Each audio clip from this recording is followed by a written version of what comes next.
Prison Diary by Geoffrey Archer. Read by Andrew Sachs. Volume 1. Hell. Day 1.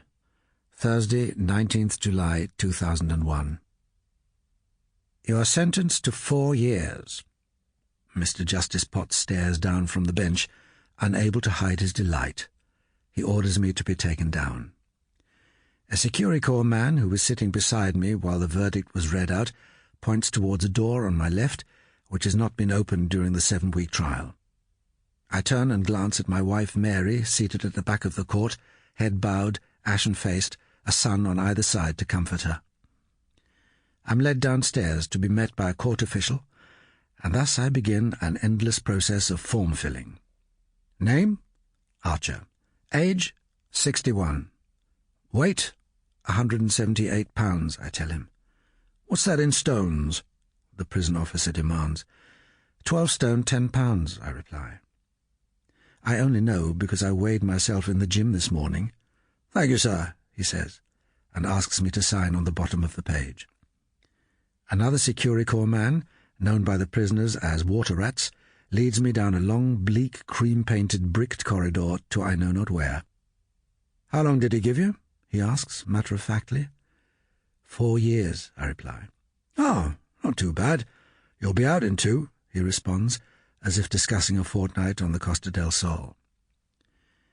The officer comes to a halt, unlocks a vast steel door, and then ushers me into a cell. The room is about 10 feet by 5, the walls are still cream, and there's a wooden bench running along the far end. No clock. Nothing to read, except messages on the walls. Harry was here. Fuck all judges. Jim Dexter is innocent, okay. A key is turning in the lock, and the heavy door swings open. The Security Corps man has returned. You have a visit from your legals, he announces. I'm marched back down the long corridor. Barred gates are unlocked and locked every few paces. Then I'm ushered into a room only slightly larger than the cell, to find my silk Nicholas Purnell QC and his junior, Alex Cameron, awaiting me. Nick explains that 4 years means 2, and Mr. Justice Potts chose a custodial sentence, aware that I would be unable to appeal to the parole board for early release. Of course they will appeal on my behalf, as they feel Potts has gone way over the top.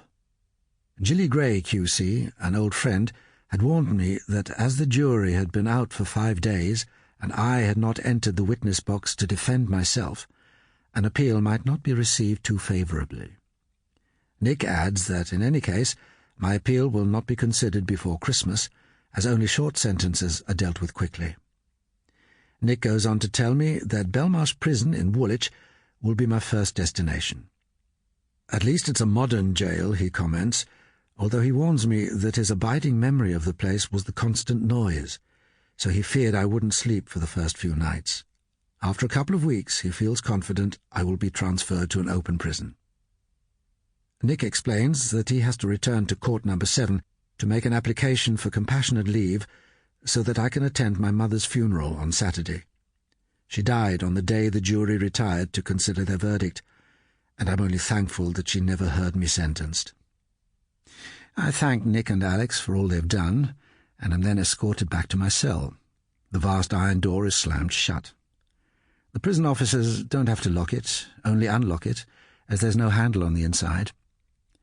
I sit on the wooden bench to be reminded that Jim Dexter is innocent, okay.